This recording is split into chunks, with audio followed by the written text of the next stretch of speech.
All right, we're back out here working on the Ford tractor project. Welcome back. We got one taken apart there, one taken apart here. I already swapped the front axle over off camera. The bushings aren't quite as good in this one, so I wanted that one to be on that tractor because I want the steering as tight as possible. Also, this steering box is in much better shape, which I guess is the whole top plate of the transmission. So I'm going to take this one off, clean it up, and put it on this tractor because this one's got a little play in it, but I don't figure that'll matter on a tractor that's only going to be going 10 miles an hour, and this one will probably go a little faster, so I'd like as good a chance as I can of it driving halfway decent. So we'll get started taking those apart. Alright, I got this one taken off and cleaned up pretty good. I didn't record it because my GoPro batteries are going bad, and they say they got 30% battery and then they just shut off. So got this one off, got it cleaned up, got my new gasket sitting here. Bottom of this one, can't see it, but it doesn't look too bad. So now we're going to pull the steering box we're trying to salvage, which is this one, off of this tractor, and we'll get the bottom of it cleaned up and bolted on that one over there.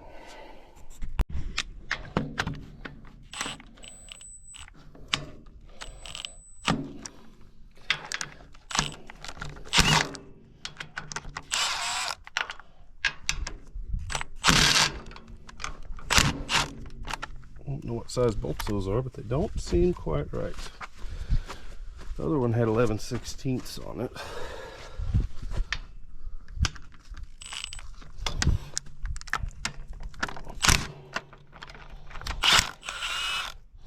All right, we'll figure out what size those other ones are and get this taken out of here. All right, got the new gasket on. I bought it from Steiner, but if I line up the middle holes, all 4 of the outside holes just aren't quite right on it. So it makes sense because whenever I took it off, there was a lot of paper hanging over on these insides. Like, maybe that's just how they fit from the factory. But anyways, put a thin layer of silicone on it. Figure worst case the bolt will take care of it whenever it tries to start in there. But I'm going to put the camera down for a moment, try to pick this thing up and set it on there and get the shifter all lined up and all that fun stuff. All right, got it put back on there. Real pain in the butt with the steering arms or tie rods, whatever you call them, back on there. I went ahead and took the nuts off the tie rods. I forgot my pickle fork, but I got the nuts off so that I can try to bust those loose, because I will be getting new ones. They sell some online that are double adjustable, and they'll be probably a little tighter for what we're doing here. But that's on there good now. I'm going to clean the bottom of this steering box off and the top of that transmission off and do the whole thing over again.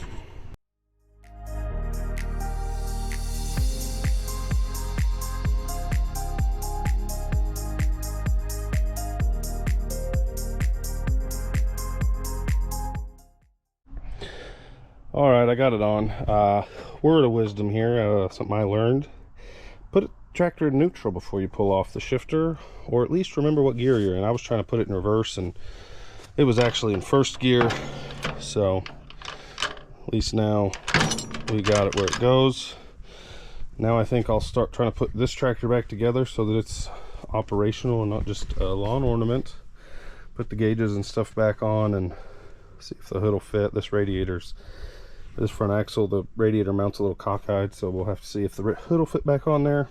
Probably will, but it was a big hurdle I was hoping to get done today since it was nice out, so I'm glad that's done. And next step on this one will be to get the motor, I think, sitting on the front of this, and that'll be interesting in itself, trying to figure out how to do that without a cherry picker.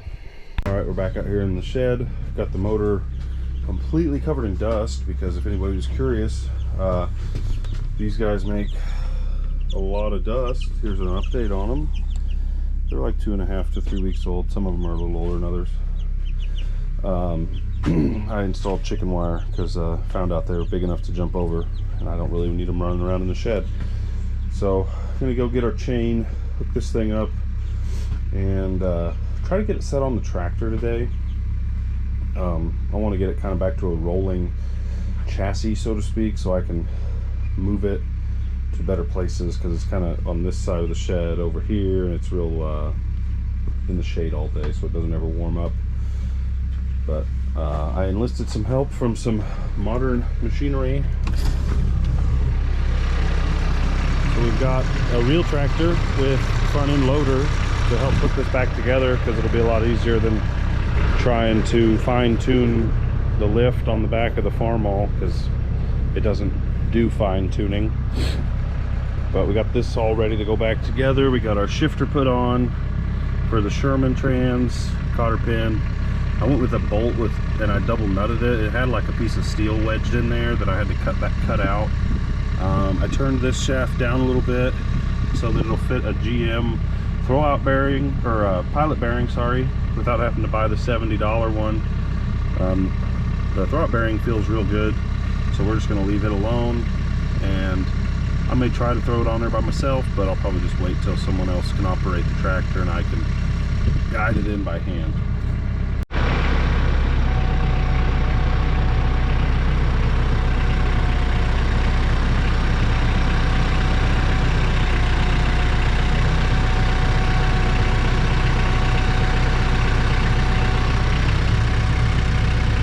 Handier than a hydraulic pump that only works when the clutches are out.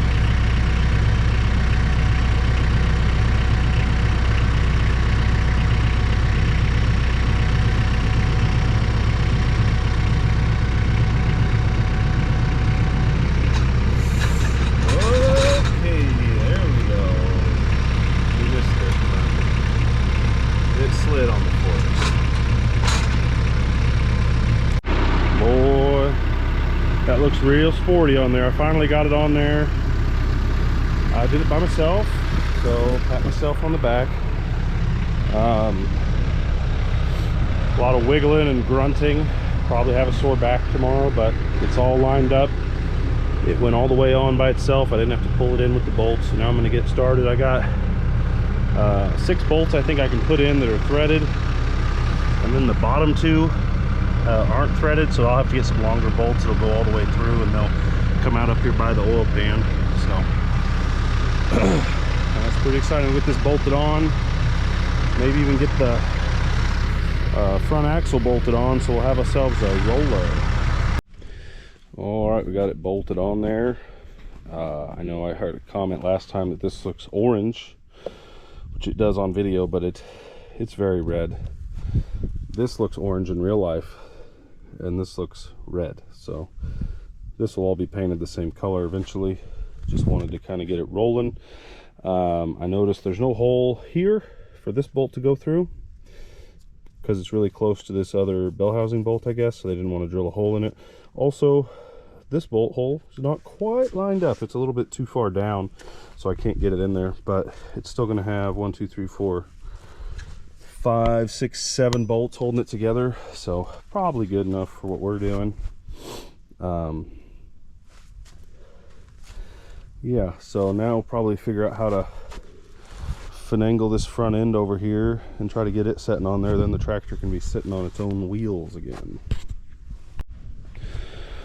All right, I got the front end bolted on mostly. I've got to put 2 more bolts in, and I got to tighten this one up, which is going to cause an issue because I'm really having trouble figuring out what kind of pulley you're supposed to use on this setup, because this is a single pulley for a short water pump, which is as short as you can go. And I mean, this will work, but putting a belt on it's going to be a real pain to try to squeeze a belt in there. I'm probably end up having to take this bolt out just to put a belt on it. Also, don't know if this is because this is a Vortec block or not. I don't know if there's any difference in the block, but I had to cut down this part right here where the starter bolts, because it was actually touching the radius arm or whatever you want to call that on here. So we are all attached now. It's still sitting on a jack. Before I take it off the jack, I'm going to try to put the starter back on. I've got the starter here. I had to take it off.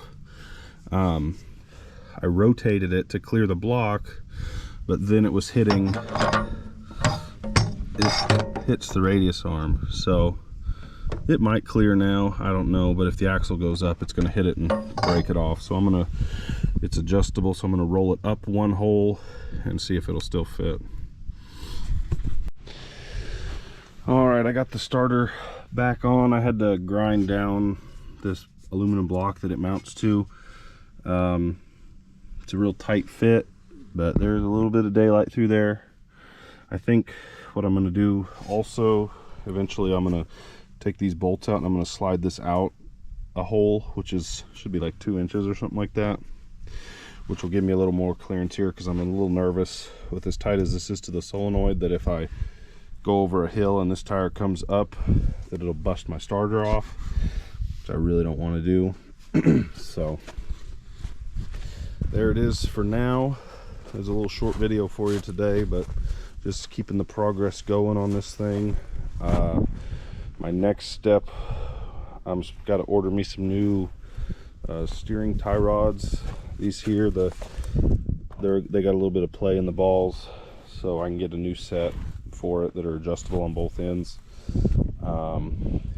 Get the steering on and figure out what we're doing with the sheet metal, radiator, fuel pump. Plenty of stuff still to do. But thanks for watching. Make sure you like and subscribe, and we'll see you in the next one.